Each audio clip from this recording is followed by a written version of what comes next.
Our next lecture is going to be on hyperkalemia.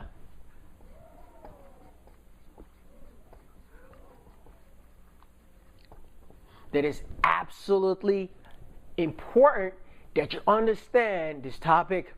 Well, before we move on, what is normal potassium? What is normal concentration of potassium? Well, this potassium ranges from 3.5 to 5.0.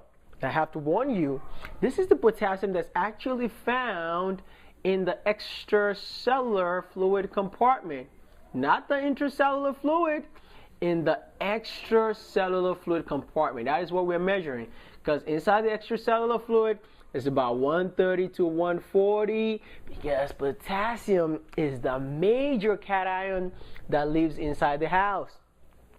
So when we measure and we draw out blood in the hospital, we are looking at the concentration of potassium inside the extracellular fluid, and specifically we're looking at what is inside your blood vessel intravascularly. However, what is the definition of hyperkalemia? Well, if the highest range you can get is 5, when potassium concentration is greater than 5.0, that means you have hyperkalemia.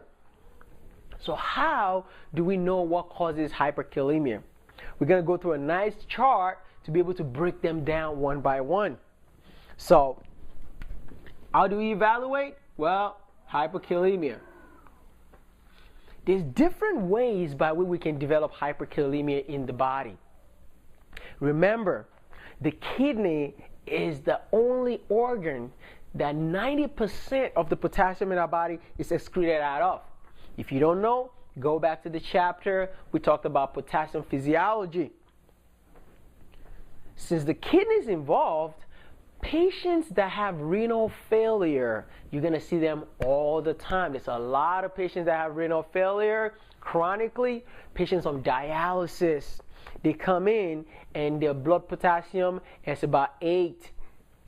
It's just simply because the kidney cannot filter the potassium through the system. So I want you to first notice what is the most common before I start to break it down into what this is, or what's causing it, what is causing that. So renal failure, one of the most common cause of hyperkalemia. So let's put that acute or chronic renal failure. We will talk about the mechanism when we get to how we evaluate patients. Also, lab errors. Lab error is another very common cause of hyperkalemia.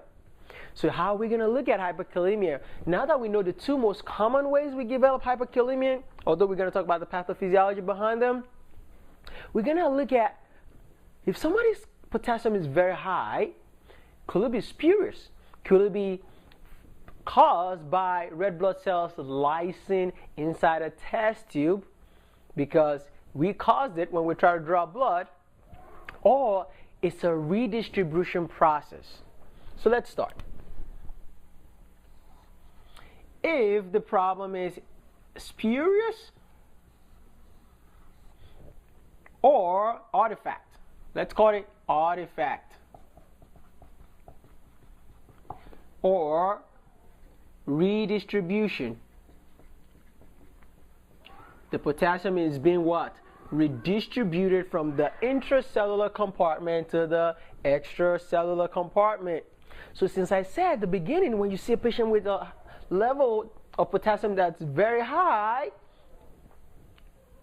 first thing you should think about, was this a lab error? If it's a lab error, it's usually due to hemolysis. Hemolysis. Why is it hemolysis? Because red blood cells has a lot of potassium in them. And when they lyse open, they're going to release all that potassium into the bloodstream. They're going to release all that potassium into the bloodstream. And then you develop hyperkalemia when potassium is greater than 5. Another way we can develop it is you have thrombocytosis. Thrombocytosis. Thrombo means what? From platelets. If you have a lot of platelets running around, you can develop hyperkalemia. So patients that have platelet count over like 500 or 600,000, that is a lot. That can cause them to develop hyperkalemia. Or you can have leukocytosis. Leukocytosis, that's a high white count. Very, very high white count. So if you can, all you just need to know is, look, these are all the blood cells. If the red blood cells are lysine, yeah, we're going to develop hyperkalemia. If you have a lot of platelets and a lot of white blood cells floating around, that would give us a spurious picture of hyperkalemia. Or another very common form is prolonged tourniquet.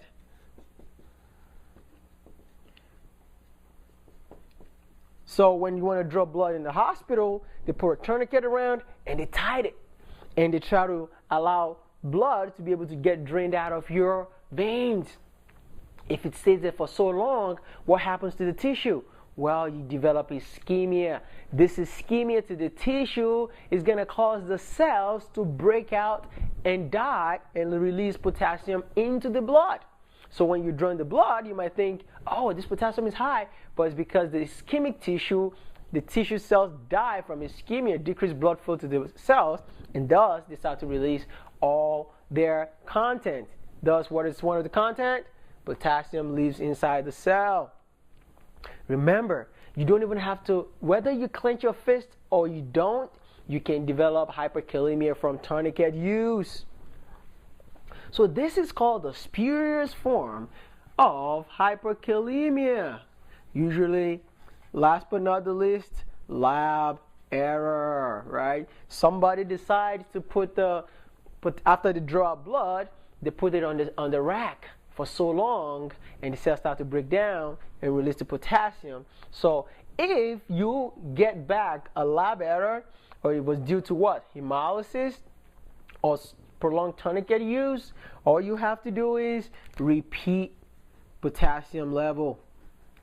Repeat the potassium level. That's all you have to do. Just redraw the blood and recheck it again, and the potassium is fine. Now let's talk about the redistribution. The mnemonic for redistribution is AIDS. Ooh, wow. AIDS. That is how potassium is redistributed. How do we explain this? Well, let's pick it one at a time. A for acidosis. Which kind of acidosis? Metabolic acidosis. Now let's revisit metabolic acidosis again. When you have metabolic acidosis, using our nice cheating formula, what happens? It's metabolic. The bicarb is low. Thus, the pH of the blood is acidemic. What happens when the blood pH is low? Well, let's take a look. Here's a cell that's actively pumping out sodium. And for every 3 sodium, 2 potassium is pumped back in. However, in the presence of acidosis, what happens? You have low bicarb and a lot of hydrogen ions. You have a lot of hydrogen ions floating around. What happens when you have a lot of hydrogen ions floating inside the blood? They're going to go inside the cell and they cause lysis, right? And the cell basically are going to release all their potassium content. They're going to release all the potassium content straight up into the bloodstream. Thus, potassium start to leak out. Potassium start to leak out and you develop hyperkalemia.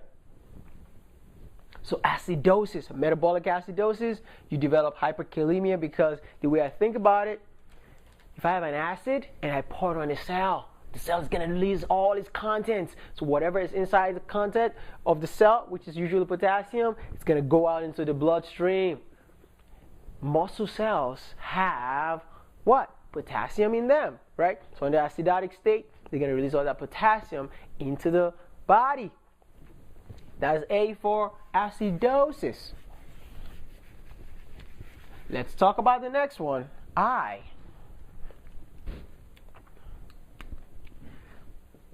Insulin deficiency. Interesting. Well, how does insulin work? Well, this is how insulin works. Let's talk about the mechanism. So here's the cell. I'm going to pick a muscle cell. And in the muscle cell, we have sodium, potassium, ATPase pump. Sodium, potassium, ATPase pump, right? And this pump, its job is to pump out sodium and bring in potassium. So how does insulin work? When you have insulin, insulin comes and binds to the ATPase pump, the sodium, potassium, ATPase pump. And when it binds, right there, this is insulin. It's going to cause potassium to float inside the cell. It's going to cause potassium, let's use blue so we can see it better. It's going to cause the potassium to now flow inside the cells. So what happens if I have insulin deficiency? What disease process causes people to have insulin deficiency? Diabetes mellitus type 1, right? They have autoimmune destruction of their pancreas, so they can't make any insulin. So what happens? Insulin can bind, potassium can come in, and also that allows what? Glucose to be reabsorbed back into the body. Right? That's how glucose comes in and potassium comes in also. So, but when you have insulin deficiency, when I don't have this insulin anymore, all of a sudden, my potassium now stays outside and patients can develop hyperkalemia. What does the D stand for? So for my mnemonic aids, D for drugs. What drugs are we talking about? Digitalis. Digitalis. Digitalis is what? Is one of the drugs that can cause you to develop hyperkalemia. How does digitalis or digoxin, right? Digitalis or digoxin cause hyperkalemia? Let's check it out. Normally, sodium and potassium are usually actively pumped in and out of the cell. Sodium, and this is the cell, okay? And this is the cell membrane. This is the cell membrane. So potassium always get actively pumped into the cell because that's where most of the potassium lives. And sodium is always actively pumped outside of the cell. By which protein? The sodium potassium ATPase. Sodium potassium ATPase pump. Na plus K plus ATPase pump. Which means we're using energy to actively work hard to keep sodium outside of the cell and keep potassium inside the cell. Now, digoxin's mechanism of action, what it does is it competes with potassium at the sodium potassium ATPase pump. So we're going to use potassium as black.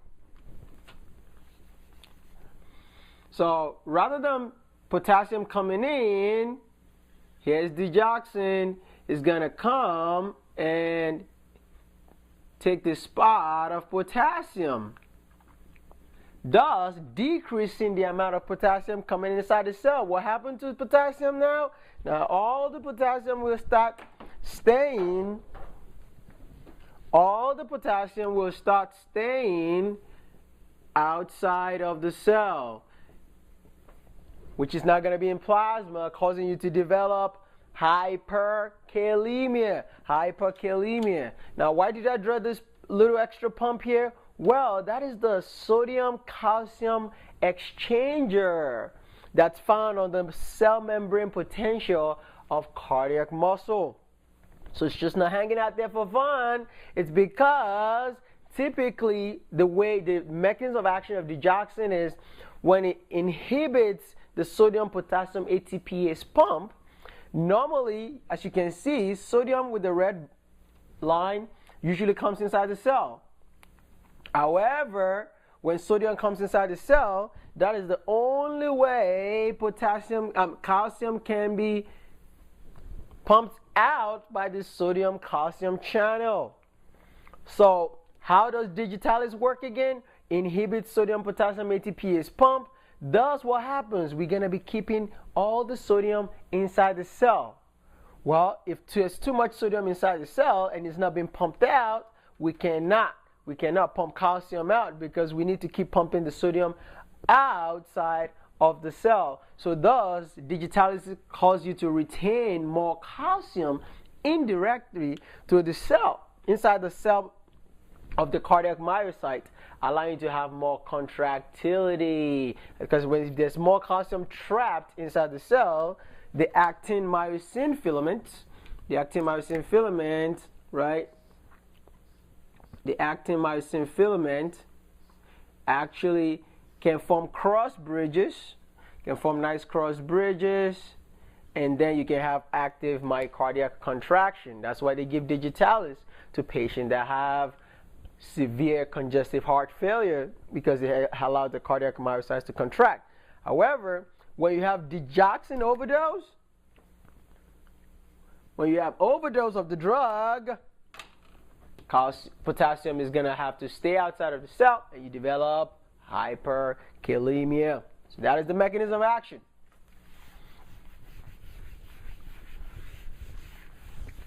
What other drug can cause hyperkalemia?